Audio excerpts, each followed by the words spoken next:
Good afternoon. A lot of videos today. But John's asleep. And so I'm trying to keep this as quiet as I can, but as loud so that you can hear it. So I guess we're all going to win in this one. Oh, he's awake now. Okay, well, as I said in my status, when the cat's asleep, the mouse will obliterate shit. So I guess no obliterating shit today, huh? Whatever. Anyway, as per my defense. Yes, I smoke, bad habit, blah, blah, blah. Anyway, this is Real with Robo, and I'm going to defend my vets. Yes, ma'am.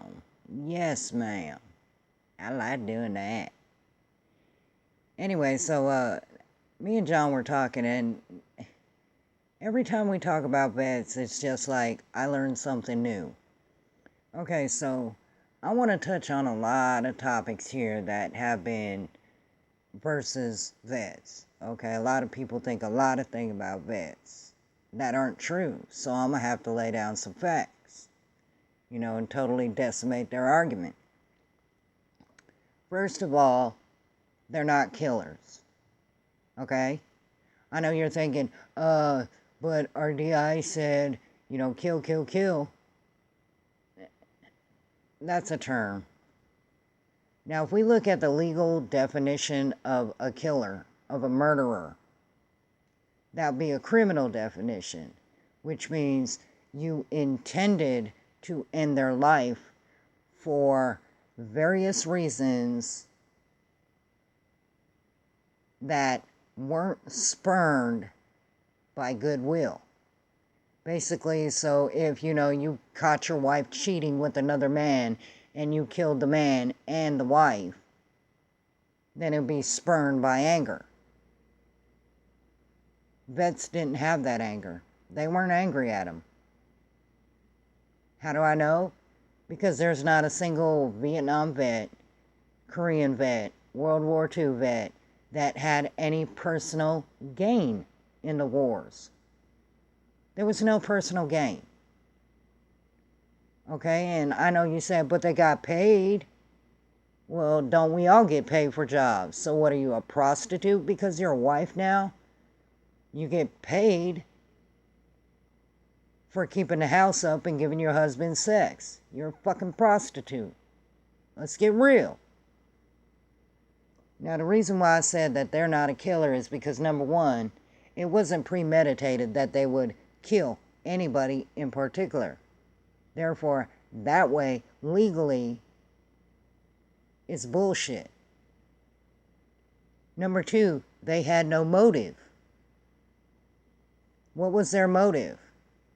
By killing all these people, that something is going to be done? Like, what would they gain from it? Nothing. Other than coming home. But then, I guess you could really say that about a lot of people, that our motive is to come home. You could say that about rapists, that their motive is to get the rape over and come home. It's not a legal argument for a motive. What was their intention?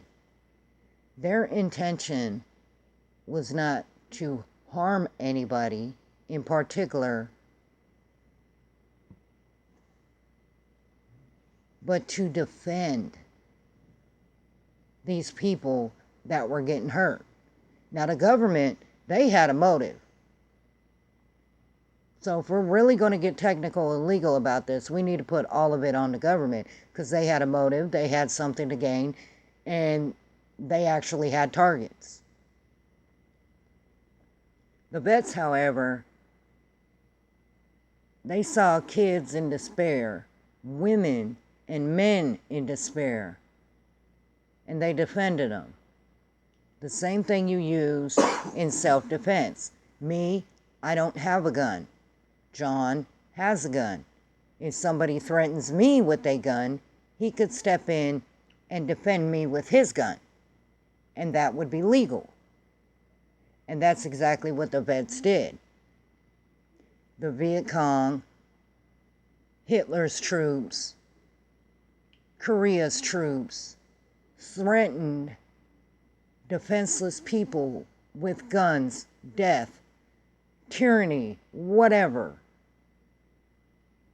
And the vets stepped in and defended them with their guns.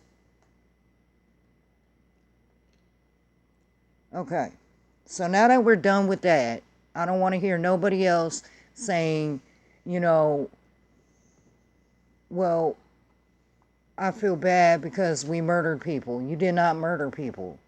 By the legal definition, that was not murder. That was in defense of. So quit that. Right now. Done deal. I'm done with it.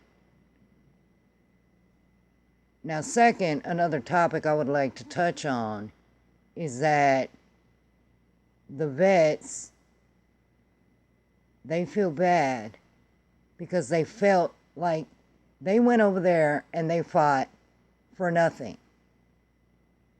And this is what I'm getting from a lot of vets. This is just my insight that I want to share with you.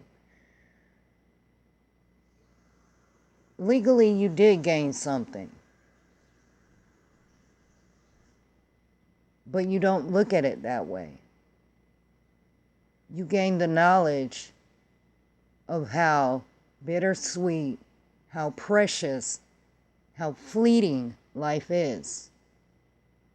And the extreme right from the extreme wrong. And no, you were not on the extreme wrong side, so stop that. You were on the extreme right side.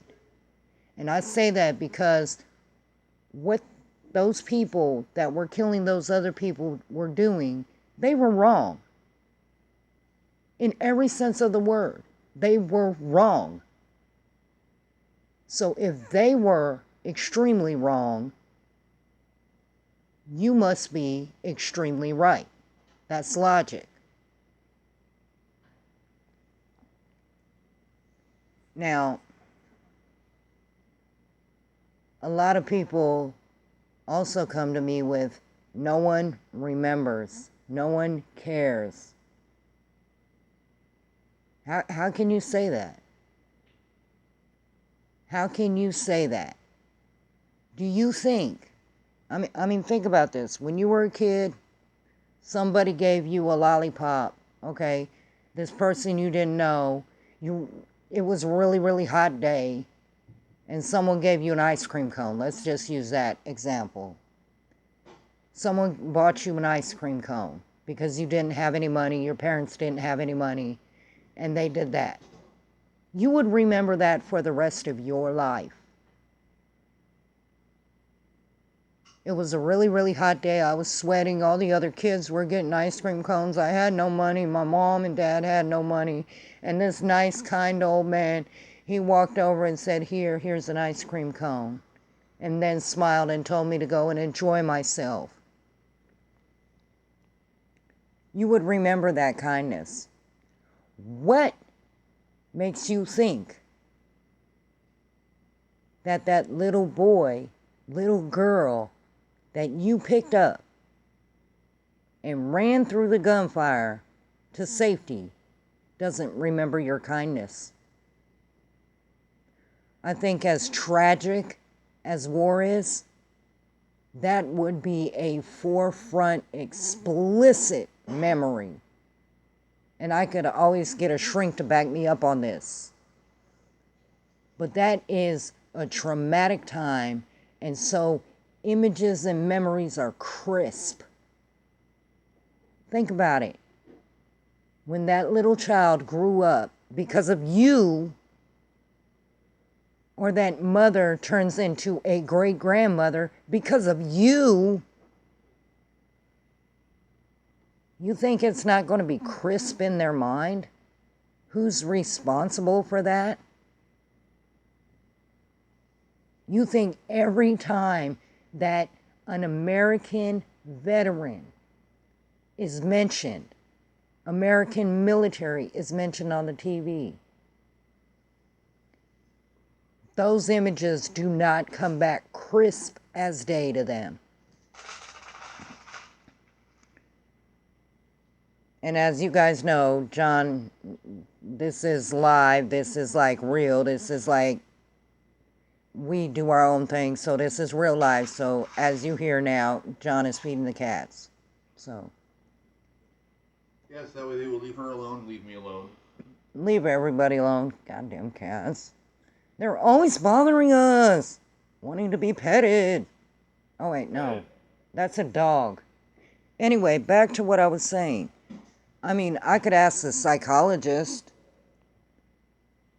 if that's how it goes, but to me, as traumatic as your memories are and how crisp and vivid they come back, you would think that those memories also would come back to the people that you saved.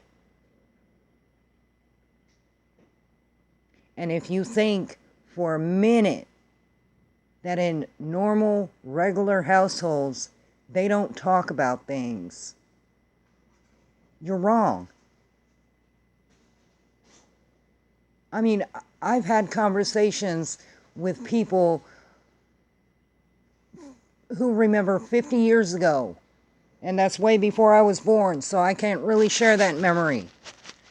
But 50 years ago, when they're talking about how they felt on an exact day and who they met and the names or even the descriptions, and you contemplate for 1 second that those people that you saved, that you defended, do not remember you, do not speak of you, do not carry your heroic deeds through their legacy, through their family, and tell stories like you tell stories. You're wrong. You're wrong. Period. Psychologically, you're wrong. Legally, you're wrong too, because, really, you can't say what's on another person's mind. And you can't tell them how to think neither. You can't tell them what to say neither. So whether they describe you as that old salty bastard that picked up my kid and ran him to me in a safe area where my kid was able to grow up, you still have that mother's love, being the old salty bastards you are. It's just fact. And I know you vets don't think about it like that. You think you went over to those countries and just did your job, did nothing, and you believe what people say. But then again, I could truly say, I heard it somewhere, that propaganda is someone saying something over and over and over until someone else believes it. And maybe you fall for that propaganda. But I'm here to tell you that that propaganda is not fact. It's not. You guys are so much more, and all of you mean so much more to normal people, to regular people, than you even allow yourself to believe. That kid, they remember you. They remember your friend's sacrifice. They remember your friend or you running them through all them bullets, not caring about yours or his or her own lives. They remember you and the sacrifice you made, and they tell your story or his or her story And they thank you for doing that. Because of you, they got to grow up. Because of your friend's sacrifice, they got to experience life. That's what you did. Was that part of your job? No. Your job was to go over there and shoot things. And instead, you saved lives. You defended the meek, mild, and weak. So I don't want to hear it anymore. I don't want to hear you downing yourselves anymore. I want you to take credit for what you did. Because of you, a mother has her child, has her grandchildren, has her great-grandchildren. That was because of you. You didn't need to do that. Your friend didn't need to do that. It wasn't required of you to do that. You did that. You did that on your own. Your friend did that on his own through the kindness and the gentleness of your hearts. Y'all did that. And you could never, ever, ever even bring words to mind about a mother's gratitude and a mother's love for someone who saves their child. You can never put that into words. And that would be the only reason why she would not speak of it, is because there is no way to put that into words. I'm a mother of 6. I know. I know how mothers feel. And I can put myself in their shoes. And I could say I truly couldn't find the words, and I have a way with words. So yes, your heroic nature, your love, your gentleness, your compassion, your friends' gentleness, compassion, and love are remembered and very much talked about and held in everyone's heart.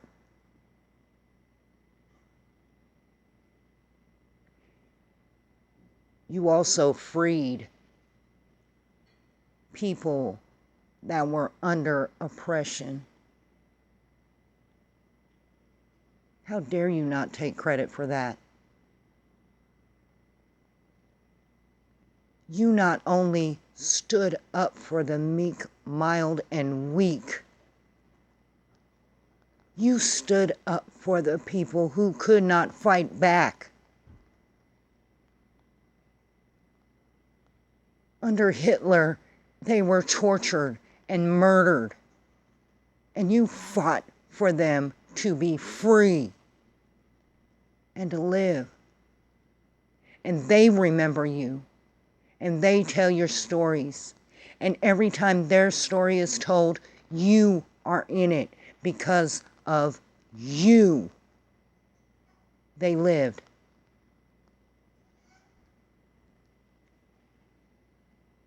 I don't ever want to hear a vet down themselves about this again. Ever. I do not want to ever have to tell you this again, but I will. I think I have proven my case without a reasonable doubt that you are heroes, you are defenders, you are loved, you are talked about, you are remembered, and you are cared for, not only by your people, but by everybody in the frickin' world. so deeply so that people from other countries that served with you in any war remember you and talk about you and talk about your brothers and sisters in arms to their families.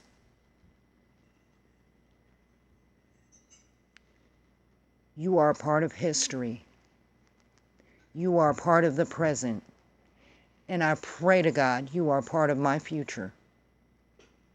Because the world without vets is a very sad and decrepit place. And you would be denying us our heroes.